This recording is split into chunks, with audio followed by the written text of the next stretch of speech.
This is a little odd to me.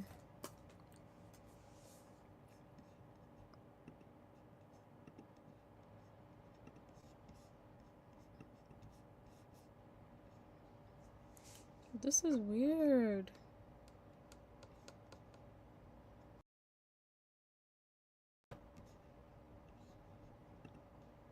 Okay. Yeah. All right. I'm gonna read this book now. It's called History of Ghost Spirits in the Paranormal. Oh, it's blurred out on the screen. Let me see if I can like get it to not be blurred. Anyways, you get it. Let's start. I love stuff like this. So, look.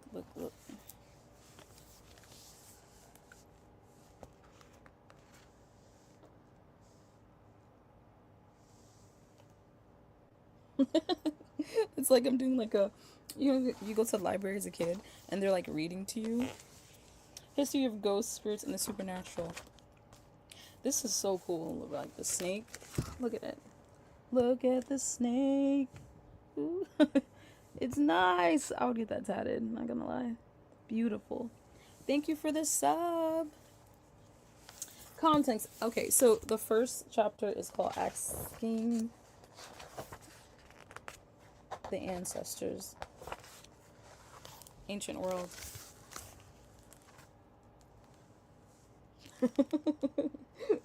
I really feel like I'm at the library, like, here's the first bit. Reading to a bunch of kids or something. Alright. Introduction. For millennia, humans have looked to the spirits of their ancestors and other supernatural beings for protection, both in life and death. Although what is known about the spiritual beliefs of prehistoric peoples rests solely on the archaeological remains of past cultures. The images they left on cave walls and rocks, how they buried their dead, and how they constructed their ritual monuments in the landscape. Hello, Hippo. Hi. Oh, I lost where I was. Oh, Stone Age burial practices provide the earliest and most intimate sense of the idea of the afterlife. The laying out of bodies and inclusion of grave goods, such as drink and food, suggests that the dead were equipped for a journey to another place. But the archaeology reveals little about the nature of this other place. Hello, Cheese King. Hi. Ritual deposits in the ground, including sacrifices, hint at attempts to placate unknown gods or spirits. The first writing from more than 5,000 years ago sheds light on how spirit worlds were believed to work and the role of the ancestors within them. Ancient Mesopotamia. I don't know how to say this. I'm gonna go Google it.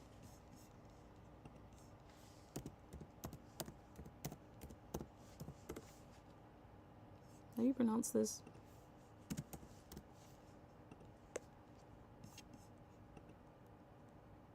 Oh, where's the sound? Cuneiform. Cuneiform. I don't know. How could I not pronounce that? I don't know. I don't know. Cuneiform clay tablets reveal a world teeming with gods, demons, and the spirits of the dead. The living guarded themselves in their homes against such supernatural threats. And the Asipu, professional priests exorcists, were important figures in society. In the royal tombs of ancient Egypt, hieroglyphic texts and colored wall paintings divulge a highly sophisticated relationship between the living and the dead, and the judgment of the souls by Osiris, god of the afterlife and underworld. Hi, Shanada. Hope you guys are like doing good on the other side of the screen.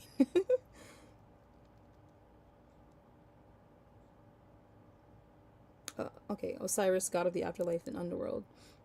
The aristocracy and priesthood commissioned elaborate papyrus scrolls called the Book of Coming Forth by Day, known today as the Book of Dead.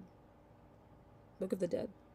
Ooh, I saw that book today outside, which contained a series of spells to protect the dead on their journey to the afterlife. Ancient Egyptian text also includes the first recorded ideas about the concept of human soul. The ancient Egyptians believed that the soul had several constituent. We're not gonna comment on me not saying that word properly. One of which, the Ib, was situated in the heart. Hello. What are we talking about? The history of ghost spirits and the supernatural. That's what we're talking about. I'm reading a book. Hi, I hope the same for you. I have like a very deep intrigue with like the supernatural, so I said, you know what? I'm gonna read. Preach, girl. 2 millennia later, ancient Greek philosopher, physicians such as Plato and Aristotle wrote at length about the nature of the soul and its location in the body. Writing developed in ancient Asian civilizations around 1200 BC. Records from several centuries later show a preoccupation with ancestral spirits, while incantations written on bamboo slips suggest that, as in early Mesopotamia, ghosts and night demons were an everyday concern. I'm Egyptian American. Okay. And I really want to go to Egypt. Like, that is my dream this lifetime. The U.S.? Nah. I'm already there. Religious texts such as the Rig Veda and I feel like I should know how to pronounce it, but I don't, and I've seen this before. I'm learning right now.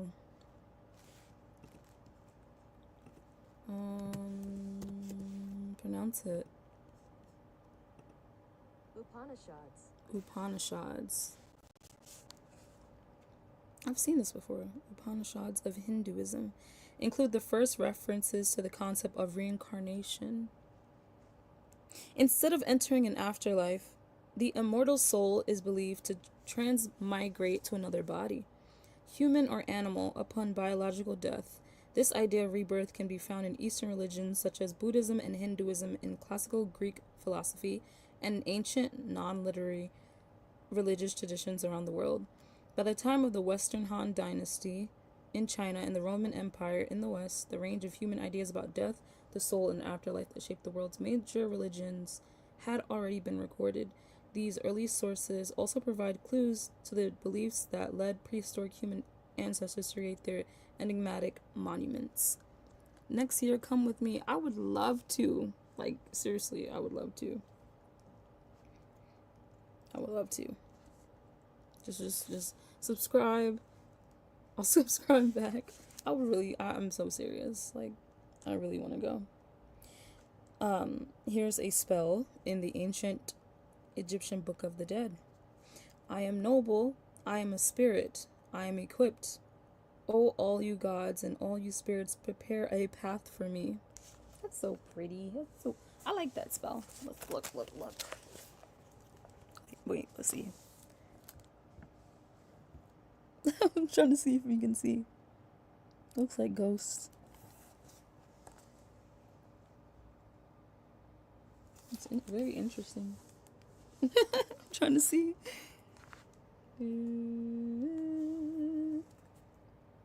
Okay. I'm like live 2 times on my I didn't even see this Old Testament necromancy. Wow, Chinese oracle bones. Anglo-Saxon grave goods. The good people. Beautiful. Wow. Now, this says the birth of the afterlife. Early human beliefs. Wow. Humans are unique as a species in their reverence for the physical remains of the dead, and in the belief that some of a person's essence survives after death. Spiritual beliefs and burial practices emerge very early in human evolution, perhaps with the awareness that life must end and that, if only for reasons of hygiene, the dead must be kept separate from the living. Deliberate burials predate even the appearance of modern humans. Around 430,000 years ago, in Cima de los Huesos, I can't pronounce that, cave in Atapure in Spain. 28 members of these I do not know how to pronounce these things, a different species, were interred in shallow pits. Some 70,000 years ago, Neanderthals buried several corpses at a cave in Iraq's mountains. Traces of pollen were found on one of the Neanderthals' bodies, suggesting that flowers were laid over the corpse in its grave. Archaeological evidence of the first grave goods dates back to the Middle Paleolithic period, hinting at the emergence of belief in an afterlife. In Russia, a young boy and girl from this time were found buried together with more than 10,000 ivory beads, a mammoth figurine, and a belt of fox teeth. That is so sad. That's so sad. Uh-oh. I'll follow. I'll sub. How do I do that?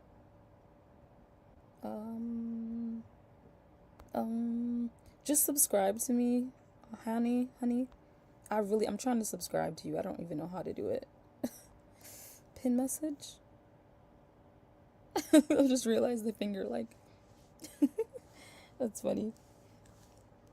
Okay, Neolithic practices. The development of agriculture in the Neolithic period, from around 10,000 BCE, created more settled societies, and with them, the first formal cemeteries and more complex religious beliefs.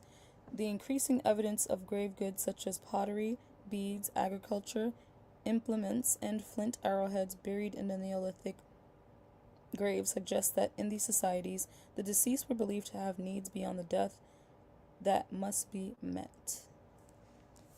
Hi, Rodriguez. Thanks for stopping by. Similar evidence of a cult of the dead comes from Katahoyuk in central Turkey. I don't know how to say it. Between 6,000 and 5,000 BCE. Make sure you're taking notes. Their skeletons and skulls were interred beneath mud brick houses, some of which were decorated with paintings of bulls, felines, and vultures. At about the same time in China's Yangshao culture, Neolithic agriculturists buried their dead in pit graves and later exhumed and reburied them. This practice may indicate that death and the passage into the afterlife was a process that was not considered to be completed with the first physical death. By late Neolithic period, monumental Neolithic period, monumental architecture had appeared in Europe.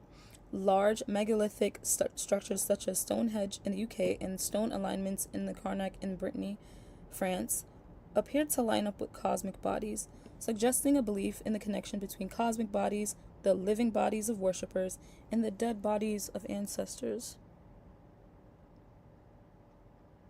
Passage tombs such as Newgrange and Knowith in Ireland, dating back 3000 BC, in which access to the burial chamber is gained through a narrow connecting passageway, provide a sense of transition into the afterlife, when the frequently found decoration of spirals, lozenges, and concentric circles may have been a way of altering consciousness to enter the domain of the dead. Hello, Aman. Very interesting. Boatman steers boat containing the soul, figure of the soul with folded arms. The importance of the dead was that they moved through the cosmos like the sun. They were a dynamic element. Thank you for the like.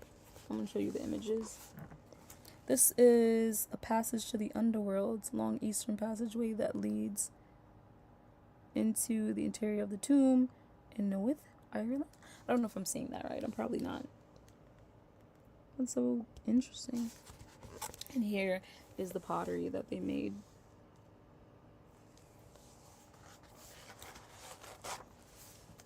J. I wish I knew what that meant. Raj. I really do.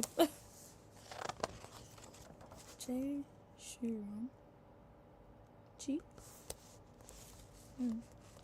Oh my god. I love this. I saw this when I opened the book, and it is so badass. Like, oh, I love this. Love it. Oh my god, I love this. Look at it. Look at it. Oh my. I would dress like this. I would really dress like this. Wow. I'm going to end the stream on my laptop and continue on my phone.